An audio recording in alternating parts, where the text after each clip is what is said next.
Hello and welcome back to the channel. In this video I'm going to be showing you the installation of my Rago hidden winch mount in my 5th gen 4Runner, as well as an Ironman winch with a synthetic line. Towards the end of the video I show the new Fairlead that I installed, which is a Yankum Groove Fairlead. Allows you to run no shackle on the front end of the vehicle, which is great for a hidden winch setup like this. So stay tuned and check it out.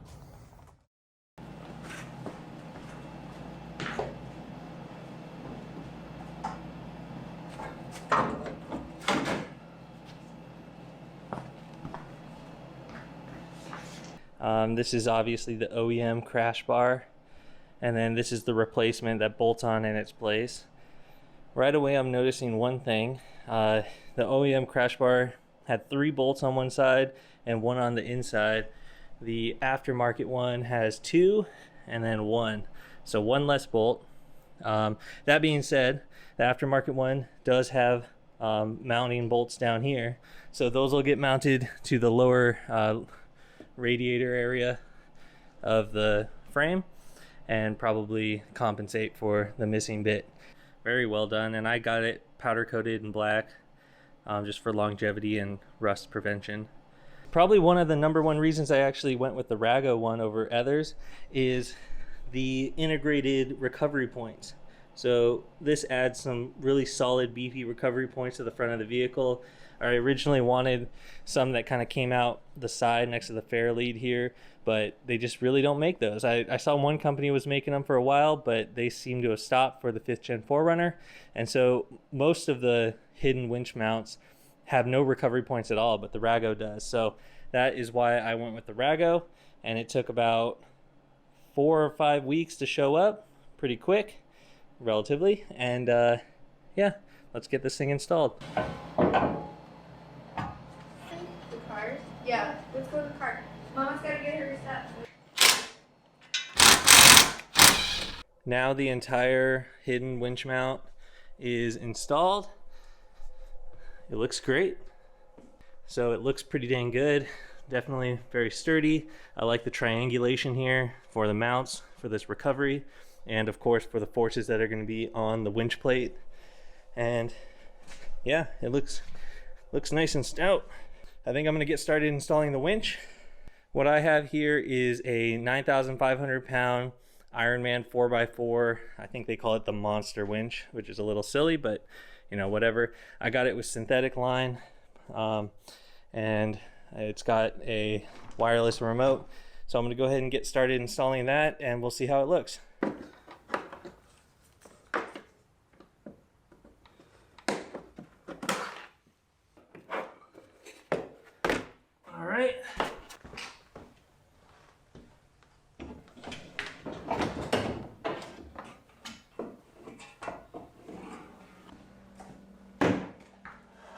Okay, you can kind of see the markings that I drew. You can see the Fairlead hole, and vaguely on either side you can see the bolt holes, but on the top you can see I drew a line, and on the bottom I drew a line, and that's the general size of the hole that I think I need to do. So pretty significant, but I guess it is what it is. Let's do it.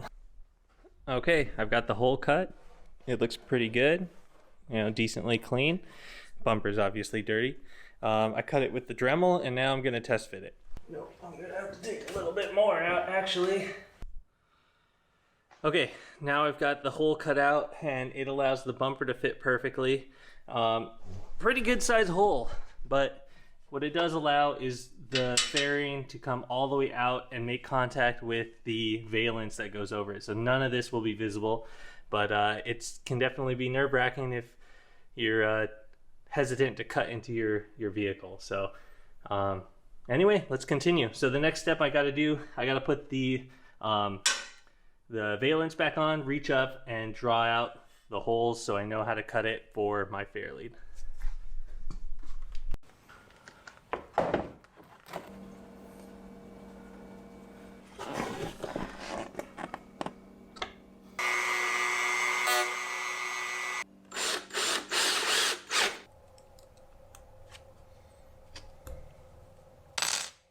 Okay, after much finagling, this is what I came up with for mounting. It took me a long time to figure out how to mount the control box for the winch, and this is what I came up with. And I'll be the first to tell you that I think this is going to be temporary. I'm going to have to relocate it at some point because the winch does have a wireless remote, but in the event that that remote is dead for whatever reason and I need to plug it in with a cable, here's the plug. So I don't even think I will be able to get to it when the bumper is on, and that's no bueno in case of backup emergency. But I'm on a crunch for time, so this is where it's going to go.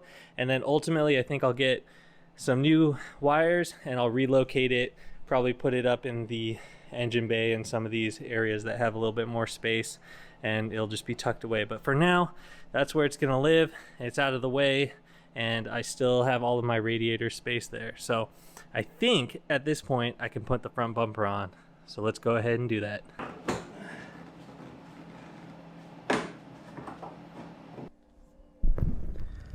Well, there it is, fully installed. I've got the Factor 55 winch shackle E-link or whatever it's called on the front. And I put in a hole up here so I can access the clutch to reach down there. And everything's all together. One eternity later. It's been about 1 year since I recorded that original installation footage, and since then I've used the winch through a couple of winter trips with friends. It's been a great piece of just backup recovery equipment, mostly in the winter. Don't really do a lot of rock crawling type stuff, with this type of vehicle. So during the summer months, I almost don't even need it at all, but it is nice insurance. That being said, winter is fastly approaching here in the Pacific Northwest, and it got my mind thinking about winching, obviously. So I decided to complete this video, and I want to give you guys kind of a rundown of the current state of my winch setup on my 5th gen 2020 4Runner. So let's take a look. I think the first thing you'll notice is that I swapped out the Fairlead with this Yankum Groove Fairlead. It allows you to run a winch line with no hook on the front. You just put a little eye on the end of your winch line, run it around these little knobbies, and then it kind of gives you a nice flat, low profile look. And the reason I wanted to do that initially was so that I could run a front plate and it would just sit right over. Since I installed it, I haven't really gotten around to reinstalling my front plate, but I will eventually get around to doing it. And then what I do, since I have no shackle, is I just use a soft shackle or a bow shackle, a metal bow shackle, when I hook up to other vehicles or trees or whatever it is. Next up, you can see the hole that I showed in the video earlier. I added some rubber gasketing, some trim, just to make it a little easier to reach in and out. And then you can easily reach down there to the switch to disengage the winch and free spool it to pull it out and then reactivate it. That being said, the control box is still stashed away back there where I said I would move it. I haven't gotten around to doing that, but to mitigate against that, I do carry spare batteries for the winch controller in the vehicle, and I did find that from below I can access that controller. So in the worst case scenario, I can just get in through the wheel well and we're all good to go. So honestly, I think that concludes my winch install video. Pretty short and sweet, but if you have a 5th gen 4Runner or even a 4th gen, maybe even the 6th gen in the future, who knows? Maybe this will give you a little bit of inspiration on what a hidden winch looks like on this type of vehicle. I'm pretty happy with it. At this time, I didn't want a full aftermarket bumper, like a metal bumper. I wanted to keep kind of the OEM look, and so it looks really good to me. It's low profile, low key, and it still functions great.